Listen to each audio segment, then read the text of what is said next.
Well, Barkley, we're glad to have you here today. Hello, everybody. You know, it's still the dog days of summer, and of course, in honor of the dog days, here's our favorite dog, Barkley Brown. Hey, everybody. Well, Barkley, what have you been doing in the dog days of summer? Well, I've been chasing tennis balls and playing, but it's so hot outside. Texas summer. Ugh. Yeah, hot. Well, here's something you can do inside. You know, you invited your good friends Wes and Willow, the wolves. They're my favorite wolves. They're their favorite wolves, and they're here to tell the story of the book of Acts. I love stories. Yes, they're my favorite thing. They are, I know. And they're about to wrap up the book of Acts for us. So you want to watch them with me? It's nice and cool. Oh, I'll stay inside and watch. All right. Well, here are Willow and Wesley. Bye-bye. We'll watch the story. Well, hello, everyone. My name is Willow Wolf, and this is my brother, Wesley. Wolves love to tell stories about other wolves, but we've been watching all the stories our friends have been telling about those humans in the Bible. So we asked our friend, Barkley Brown, if we could tell one of them too. He said if we did, that would be one of his favorite things. Yeah. That Barkley. Barkley's a good dog.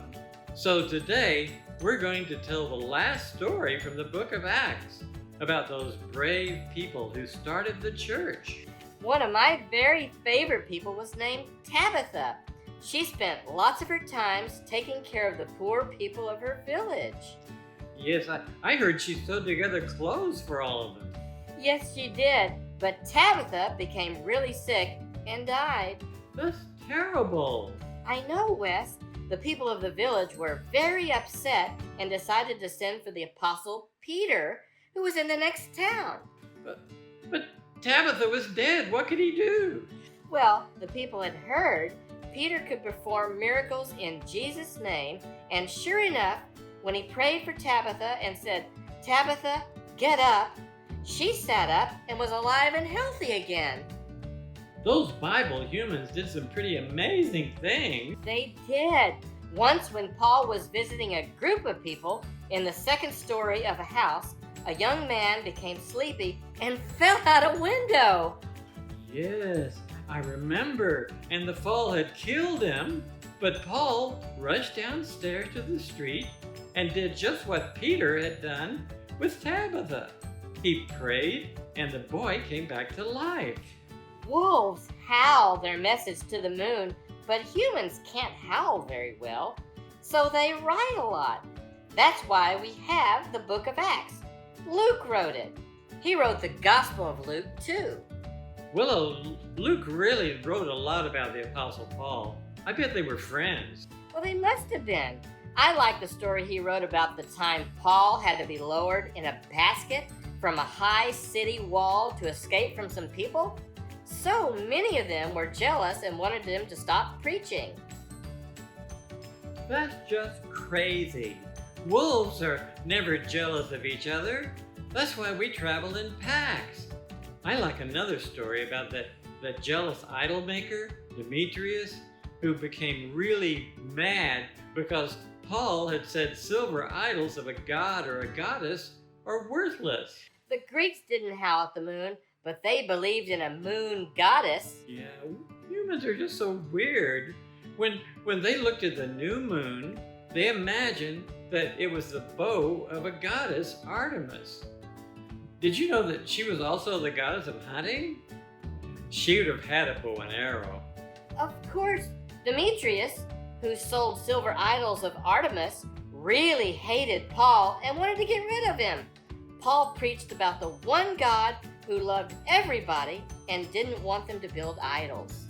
So, Paul was thrown out of town, as usual, and he set out for Rome on that big ship that was caught in a terrible storm at sea that wrecked it.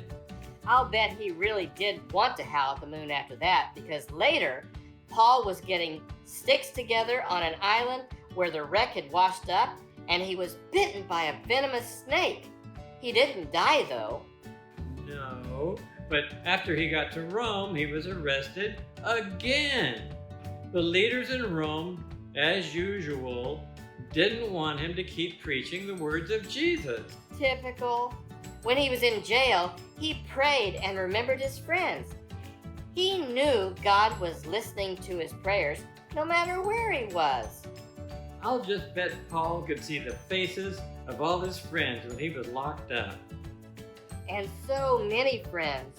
Paul really did travel in packs a lot. And he always wrote them letters from jail. He added more friends to the pack even when he was in jail. One of the new members of Paul's pack was Onesimus. He was a runaway slave. I still can't believe people owned other people and called them slaves. Wolves would never do that. Barkley would say bad dog about that. Paul didn't like the idea either. He wrote a letter to a man named Philemon, who was the master of Paul's friend Onesimus. He asked Philemon to take Onesimus back in his home, but not as a slave, as a brother. Wow, I didn't know if Paul ever met any wolves, but he always seemed to follow our main rule. The law of the pack. Yeah, the more we share with others, the more we will be thankful for what we're able to share. So, that's the last story from the book of Acts. And I'm so glad we got to tell it. Me too, Wes. I like humans like Tabitha and Paul. I would run in their pack anytime. Hey, Maxie. It was really, how are you? It was really good to have a story time with the Wolf twins, Willow and Wesley. That's really fun. They tell a good story, don't they? They seem kind of ferocious. No, not really. They're good storytellers. I really enjoyed that. So, hey, where's the coloring sheet for the week? You get it? That's good. Oh my gosh, really? You did a coloring sheet of yourself? That's pretty amazing, isn't it? How did you draw yourself? Did you have to look in a mirror to do that? Of course you did. So that's a very good likeness. You do the same pose? See if you do the same pose. Oh, that's very good. Close. Well, I get you. So that was really a lot of fun. So I guess we're going to move right along for the next thing, aren't we? Next week, we're going to see Daffi-Dil again, and we're going to talk about parables. Do you know what parables are? Well, think about it. You don't? It's like, you have an example? Oh, yeah.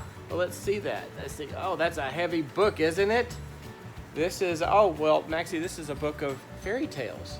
Fairy tales are not really fables. Fairy tales are like magical stories, that kind of thing, right? Okay, but that was a good try. Good try. So, you got another example? Oh, okay. All right. This is about parables and, another. These books are heavy for you, aren't they? Here, I'll help you with that. Okay. Oh, so this one is a book, The Fables of Aesop. Well, fables are stories about animals, like you're an animal and I'm a human, right? So these are stories about animals. So those are not really parables. Parables are stories, I'll tell you, are stories about people, and they're stories that Jesus used to tell us about the way people act and the way people should act, and give us examples of good and bad things, and sort of a fantasy. It's Jesus storytelling. So isn't that fascinating? So that's what we're going to talk about next week with Daffy. So for now, though, I guess we're all done with this week. So did you have fun? Oh, I'm glad too. I really need to see you, and I like when you have fun, because then if you have fun, I have fun. So, okay, well, let's say goodbye, and we'll see everyone next week. Bye-bye. It's me, Daffy. Be sure to join us next week when we're going to tell some stories about the parables, which is all about seeds, and we're going to take a look at some trees in a forest that were as old as Jesus telling stories to. It's going to be fabulous. Willow, we really enjoyed the story that you and your brother Wes told today. Thank you very much. I really love working with my brother. It's good to see a brother and sister that work together so well. Yes. And you did wrap up the book of Acts. We really did like it. And I noticed that your dress is really nice too. I think it's a very pretty dress. And And that there's a little apple on it there. Do wolves enjoy eating apples?